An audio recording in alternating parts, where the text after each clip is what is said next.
दोस्तों, मेरे चैनल को जरूर सब्सक्राइब करें। आपका बहुत बहुत धन्यवाद।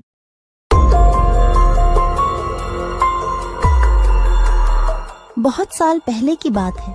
लक्ष्मीपुर के जंगल में एक पुरानी झील थी।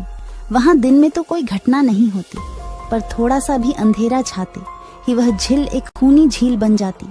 उस दौरान जो भी जानवर उस झील पर पानी पीने आ जाता, वह जिंदा वापस नहीं आता।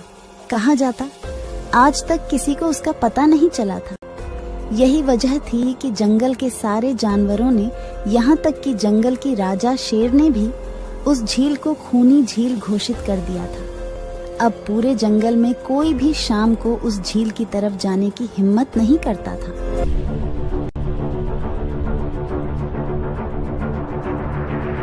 एक दिन उस जंगल में एक बंदर आ जाता है।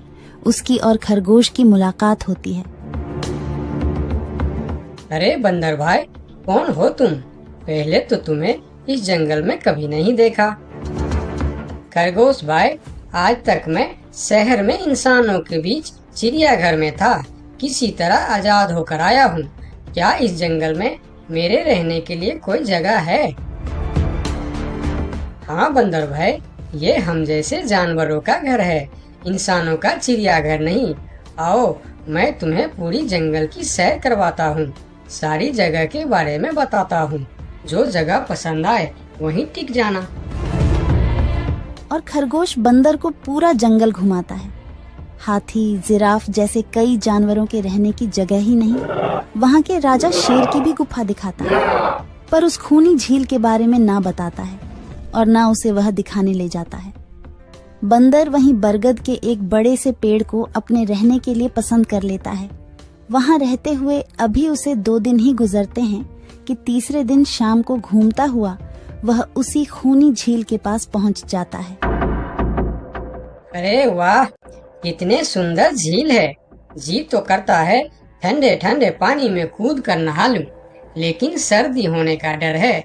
चलो, आज सिर्फ ठंडा ठंडा पानी से अपना प्यास ही बुझा लेते हैं।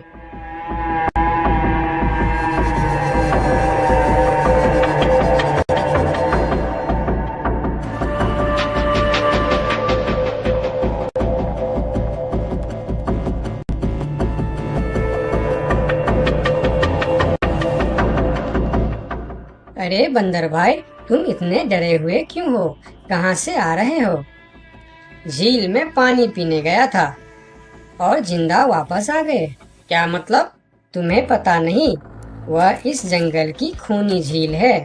शाम होने पर कोई भी वहाँ जाता है तो जिंदा वापस नहीं आता। उसकी लाश का भी पता नहीं चलता कि वह कहाँ गायब हो जाती है। इसीलिए शाम होते ही कोई भी उस खूनी झील की तरफ नहीं जाता।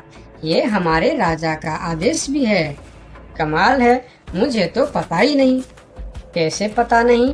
तुम्हें वह खरगोश भाई ने बताया नहीं? लो, खरगोश भाई भी आ गया। अरे खरगोश भाई, आपकी वजह से आज बंदर भाई की जान जाते जाते बची।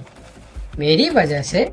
हाँ, तुमने बंदर भाई को पूरा जंगल घुमाया, हर जगह के बारे में बताया। इस खूनी झील के बारे में क्यों नहीं बताया? भूल गया भाई, मैंने तो सोचा ये तो पेड़ पे रहते हैं, इन्हें झील से क्या काम। अभी अभी इन्हें खूनी झील की खूनी ने पकड़ने की कोशिश की, ये तो बाल बाल बच गए, वरना खूनी झील की खूनी, क्या तुमने उसे देखा? क्यों, क्या तुम लोगों ने आज तक नहीं देखा? नहीं, हम में से कोई कभी भी शाम को उस तरफ जाते ही नहीं और दिन में कोई घटना नहीं होती। और यह बात वह जाकर शेर के दरबार में सभी को बताता है। उसकी बात सुनकर किसी को भी यकीन नहीं आता है। क्या बात कर रहे हो बंदर? मैं सच कह रहा हूँ महाराज, लेकिन हम लोगों तो कभी आज तक देखा ही नहीं, क्योंकि आप लोग उसे खूनी झील समझकर दिन में ही वहाँ जाते हो और शाम होते ही आप लोग डर के मारे वहाँ जाना बंद कर देते हो। पूरे दिन वह मगरमच्छ झील में छुपा रहता है, शाम होते ही चुपचाप निकलता है और झील के पास पानी पीने आए जानवरों को खा जाता है। और आप लोग समझते हैं कि यह झील ही खूनी है, जबकि खूनी यह झील नहीं, इसमें छिपा हुआ मगरमच्छ है। हमें तो यकीन नहीं हो रहा है। वही तो बंदर भाई, हमें अगर पहले पता होता कि आप इतने बड़े झूठे हो तो हम अपने जंगल में आपको रहने की कभी जगह नहीं देते। अरे यार, आप लोग मेरे बात पर यकीन क्यों नहीं करते? मैं आप लोगों का भलाई के लिए ही बोल रहा हूँ। अगर तुम्हारी बात सच्ची है तो क्या तुम उस मगरमच्छ को हमें दिखा सकते हो? क्यों नहीं महाराज, आज शाम होते ही आप लोग वहाँ जाकर पेड़ और पत्थरों के बीच छुप जाना। और फिर शाम को वह सभी उस खूनी झील के पास जाकर छिप जाते हैं। झील के किनारे जाकर बंदर 2-3 बड़े बड़े पत्थर उस झील के पानी में फेंकता है। पत्थर के गिरने की छपाक छपाक की आवाज सुनकर मगरमच्छ पानी के अंदर चलता हुआ शिकार करने वहां आता है। मगर वहां पेड़ के पीछे छिपे दिखाई देते हाथी को देखकर वह सावधान हो जाता है और सोचता है, अच्छा, तो यह लोग मुझे छुपकर देखने आए हैं। अब मैं क्या करूं? हाँ, ये लोग तो बेवकूफ है। इन्हें फिर से बेवकूफ बनाते हैं। मैं फिर से पत्थर बन जाता हूँ। देखा, हमने कहा था ना, झील में एक बड़ा सा पत्थर है। हाँ, देखो, यही पत्थर तो हमें हमेशा रात में दिखाई देता है। हाँ, वही तो। ये पत्थर सिर्फ रात को क्यों दिखता है, दिन में क्यों नहीं दिखता, कभी सोचा है? हाँ, रात को चंद्रमा की वजह से पानी में ज्वार आता है तो वह पत्थर ऊपर हो जाता है। दिन में ज्वार नहीं आता तो पत्थर पानी में डूबा रहता है। उनकी बेवकूफी भरी बातें सुनकर बंदर परेशान हो जाता है। अरे यार, तुम लोग भी ना समझते ही नहीं। ठीक है, चलो एक काम करते हैं। तुम लोगों को लगता है ना कि वह बड़ा पत्थर, कि वह बड़ा ही मजबूत पत्थर है। अगर यह खुद ही बता दे कि यह एक मजबूत पत्थर है तो मैं भी मान जाऊंगा और अभी गुलाटी मारते हुए झील में छलांग लगा दूंगा और तैरता हुआ इस तरफ से उस तरफ चला जाऊंगा। यह सुनकर मगरमच्छ के मुंह में पानी आ जाता है। लगता है आज बंदर का नरम नरम मांस खाने का मौका मिलेगा। वैसे भी ये सारे जानवर बेवकूफ है। आज तक मुझे पत्थर ही समझते आए हैं। मैं पत्थर हूँ, मैं मजबूत पत्थर हूँ। सुना आप लोगों ने? ये कैसे आप लोगों को बेवकूफ समझता है? अरे पत्थर भी कभी बोलते हैं क्या? अब सभी की समझ में बंदर की बात आ जाती है।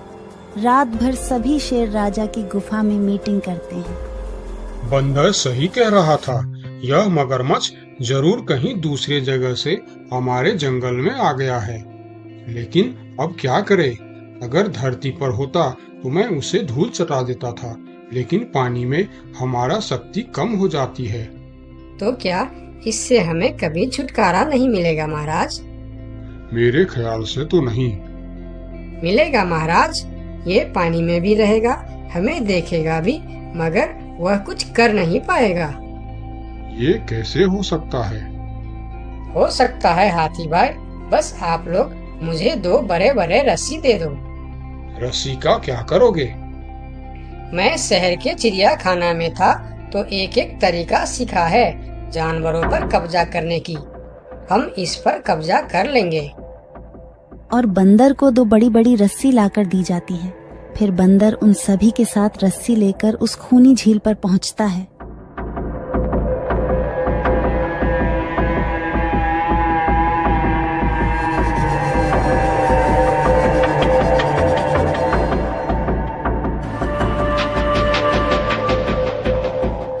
कल तक तो यह बंदर मुझे देखकर भागता था और आज पानी पीने आया है। लगता है ये भी दूसरे जानवरों की तरह मुझे पत्थर समझने लगा है। अभी इसे अपना निवाला बनाता हूँ।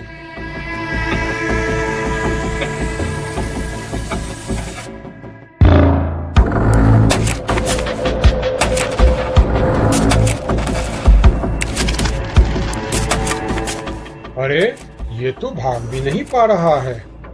अब यह जितना ज्यादा फरफराएगा उतना यह फंदा कसता जाएगा और चुपचाप रहेगा तो फंदा ढीला रहेगा। जैसे यह फिर हिलेगा फिर फंदा कसता जाएगा। अब ना यह इससे छूट सकता है और ना पानी में जा सकता है। अरे वाह, फिर तो यह हमारा कुछ भी नहीं बिगाड़ सकता। अब हम सारे जानवर इस झील में कभी भी पानी पी सकते हैं, कभी भी नहा सकते हैं। अब यह हमारा कुछ भी नहीं बिगाड़ पाएगा।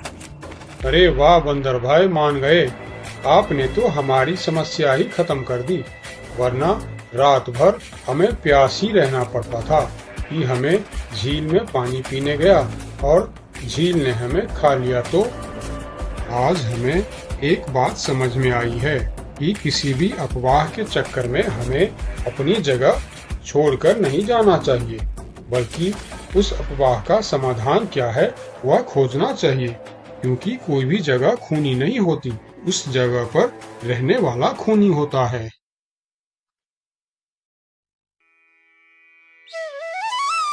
बहुत साल पहले की बात है। लक्ष्मी नगर में एक बहुत बड़ा जंगल हुआ करता था।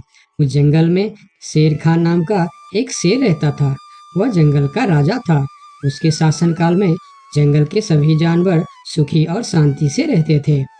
यदि जंगल में कोई भी जानवर गलत काम करता तो शेर खान उसे दंड देते थे।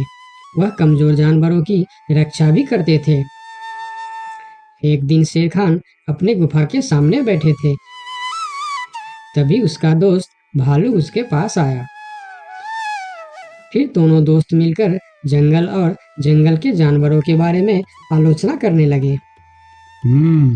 मैं इस जंगल का सबसे शक्तिशाली जानवर हूँ। मेरे सामने जंगल का कोई भी जानवर टिक नहीं सकता। क्या कहते हो भालू भाई? ये तो तुमने बिल्कुल ठीक कहा, लेकिन हाथी के सामने तुम बिल्कुल चूहे जैसे दिखते हो। क्या ठीक कहा ना मैंने शेर खान? भालू की बात सुनकर शेर खान बहुत क्रोधित हो गए। भालू, तुम्हारी हिम्मत कैसे हुई मेरे बारे में इस तरह की बातें करने की? तुम्हें पता है तुम किसके सामने बात कर रहे हो? मैं इस जंगल का राजा हूँ। तुम मेरे दोस्त हो, इसीलिए तुम्हारे साथ मैं थोड़ा मजाक कर रहा था। तुम मेरे बात का बुरा मत मानना शेर खान। शेर खान नहीं, महाराज कहो महाराज। मैं इस जंगल का राजा हूँ, इसीलिए बाकी जानवरों की तरह तुम भी मुझे आज से महाराज कह के ही बुलाओगे। लेकिन शेर खान, हम दोनों दोस्त हैं, फिर भी तुम ऐसे क्यों बातें कर रहे हो? दोस्त है नहीं, दोस्त थे। आज से हमारी दोस्ती खत्म। आज के बाद मैं तुमसे कभी बात नहीं करूंगा। दोस्त कहकर मेरे सामने कभी मत आना। चले जाओ यहाँ से। अपने दोस्त का इस व्यवहार से भालू बहुत दुखी हुआ और वह वहां से चला गया। उसी जंगल में गोलू नाम का एक बंदर भी रहता था। वह दूसरों की चीज चुराकर भाग जाता था। एक दिन गोलू की चोरी करते समय शेर खान के एक सिपाही के द्वारा पकड़ा जाता है और उसे शेर खान के सामने विचार के लिए लाया जाता है। गोलू को देखकर शेर खान कहते हैं, गोलू, तुम्हारी चोरी की किस्से जंगल के दूर दूर तक मशहूर है। तुम जानवरों के घर में ही नहीं बल्कि मेरे दरबार में भी बहुत चीज चोरी की है। इसीलिए मैं तुम्हें पहाड़ से गिराकर मारने की सजा घोषित करता हूँ। आज से ठीक 2 महीना बाद तुम्हें पहाड़ से गिराकर मार दिया जाएगा। अपनी मौत की सजा सुनकर गोलू बहुत रोने लगा और बोला, महाराज, मैं अब कभी चोरी नहीं करूंगा। मुझे माफ कर दीजिए महाराज। मेरे घर में छोटे छोटे बच्चे हैं, मुझे छोड़ दीजिए महाराज। लेकिन शेर खान ने उसकी फरियाद नहीं सुना। तब एक सैनिक उसे ले जाकर जेल में बंद कर देता है। उधर गोलू का दोस्त भोलू को जब इस बात का पता चलता है तब वह गोलू से मिलने के लिए कैद खाने में पहुंच जाता है और उससे कहता है, देखा गोलू, तुम पकड़े गए ना। मैं तुम्हें कितनी बार कहा था कि चोरी करना छोड़ दो। अब क्या होगा बताओ, कैसे निकलोगे यहाँ से? ये सब छोड़ो भोलू भाई, जो होना था वो हो गया। मुझे तो बस अपने परिवार की चिंता हो रही है। काश मैं मरने से पहले उनके लिए कुछ कर पाता। मेरे छोटे छोटे बच्चे हैं, बीवी है, अब उन सब का क्या होगा? मेरे बिना वह भी जीवित नहीं रह सकते। गोलू की बातें सुनकर भोलू सोच में पड़ गया। फिर वह शेर खान के पास गया और बोला, महाराज, मैं गोलू का दोस्त भोलू हूँ। मैं आपसे कुछ कहने आया हूँ। तो तुम गोलू का दोस्त भोलू हो। ठीक है, बताओ क्या कहना चाहते हो तुम। महाराज, मैं चाहता हूँ कि आप गोलू को कुछ दिन के लिए उसके परिवार के पास जाने दें, ताकि वह मरने से पहले अपने परिवार के लिए कुछ इंतजाम कर सके। मरने वाले का आखिरी इच्छा पूरा कीजिए महाराज। आप एक बार उसके परिवार के बारे में भी सोचिए। गोलू ने जो किया उसमें उसकी परिवार की क्या गलती है? अगर आप उसे कुछ दिन के लिए अपने परिवार के पास रहने दोगे तो शायद उसका परिवार बच जाएगा। मैं इस बारे में तुम्हारी कोई मदद नहीं कर सकता। अगर अपने परिवार से मिलने के बहाने गोलू भाग गया तो मैं किसको सजा दूंगा? शेर खान की बात सुनकर भोलू थोड़ा सोच में पड़ गया। फिर बोला, तो ठीक है महाराज, आप गोलू को छोड़ दीजिए। जब तक गोलू वापस नहीं आ जाता मैं उसकी जगह कैद खाने में रहूंगा। और अगर वह कभी वापस नहीं आया तो क्या तुम उसके हिस्से की मौत की सजा भी लोगे? थोड़ा सोचकर बताओ। हाँ महाराज, मैं इसके लिए भी तैयार हूँ। भोलू की बात मानकर शेर खान ने गोलू को कैद से निकालकर भोलू को कैद खाने में डलवा दिया। तब बाहर निकलकर गोलू ने भोलू को बोला, दोस्त तुम चिंता मत करना, मैं समय से पहले ही वापस आ जाऊंगा। ऐसा कहकर गोलू वहां से चला गया और भोलू गोलू की जगह कैद खाने में रहने लगा। इस तरह बहुत दिन बीत गया, लेकिन गोलू वापस नहीं आया। तब एक दिन शेर खान भोलू के पास आया। देखा बंदर, मैंने कहा था ना गोलू वापस नहीं आएगा। अगर कल सुबह तक गोलू वापस नहीं आया तो शर्त के अनुसार कल शाम के समय तुम्हें पहाड़ से गिरा दिया जाएगा।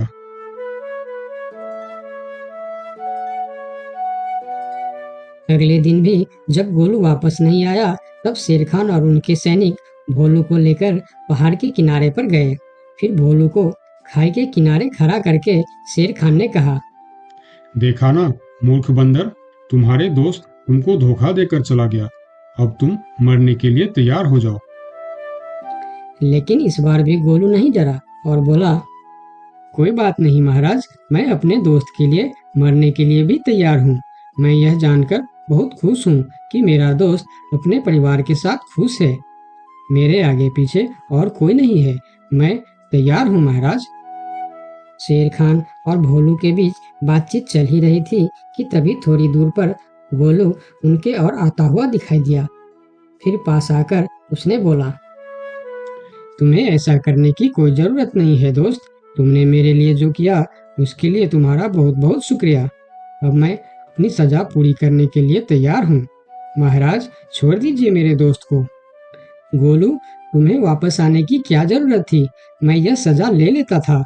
तुम्हारे घर में छोटे छोटे बच्चे हैं, बीवी है, उनका क्या होगा? मेरे परिवार में मेरे अलावा और कोई नहीं है, इसीलिए यदि मैं मर भी जाऊं तो मेरे लिए किसी को कोई दुख नहीं होगी। तुम यहाँ से चले जाओ। नहीं दोस्त, गलती मैंने की है, इसीलिए सजा भी मुझे ही मिलनी चाहिए। उन दोनों की दोस्ती को देखकर शेर खान सोचने लगे, ये दोनों अपने दोस्ती के खातिर एक दूसरे के लिए जान देने के लिए तैयार है, और मैं एक छोटी सी बात के लिए अपने सबसे अच्छे मित्र भालू से दोस्ती तोड़ दी। यह मैंने बहुत बड़ा गलती कर दी। मुझे इसका प्रायश्चित करना ही होगा। किसी को मरने की कोई जरूरत नहीं है। तुम दोनों की दोस्ती देखकर मैं गोलू की सजा माफ करता हूँ। और याद रखना गोलू, अगर तुमने फिर से चोरी की तो अगली बार मैं तुम्हारी सजा माफ नहीं कर पाऊंगा। नहीं नहीं महाराज, आज के बाद मैं फिर कभी ऐसा गलती नहीं करूंगा। आज से मैं ईमानदारी से मेहनत करके अपना परिवार चलाऊंगा। आपका बहुत बहुत धन्यवाद महाराज। ठीक है, अब तुम लोग यहाँ से जा सकते हो। उनके जाने के बाद शेर खान सीधा अपने दोस्त भालू के पास गया। भालू मेरा दोस्त, मैं यहाँ तुमसे माफी मांगने के लिए आया हूँ। मैंने जो उस दिन तुम्हारे साथ व्यवहार किया वह बहुत गलत था। मैं बहुत शर्मिंदा हूँ, मुझे माफ कर दो मेरे दोस्त। लेकिन महाराज, आपने तो कहा था। महाराज नहीं, शेर खान बोलो, शेर खान। आज से तुम मुझे महाराज नहीं शेर खान ही बुलाओगे, क्योंकि दोस्त एक दूसरे के नाम लेकर ही बुलाते हैं। आज से तुम मेरे सबसे अच्छे दोस्त हो। गोलू और भोलू की दोस्ती देखकर शेर खान को अपनी गलती का एहसास हुआ और उसने भालू से माफी मांगी और दोनों फिर से दोस्त बन गए। तो दोस्तों, इस कहानी से हमें यह सीख मिलता है कि कभी-कभी दूसरे के अच्छाइयों को देखकर भी हम अच्छा बन जाते हैं। इसीलिए हमें हमेशा अच्छे लोगों के साथ ही दोस्ती रखनी चाहिए और अच्छे-अच्छे काम भी करनी चाहिए। आपका बहुत-बहुत धन्यवाद।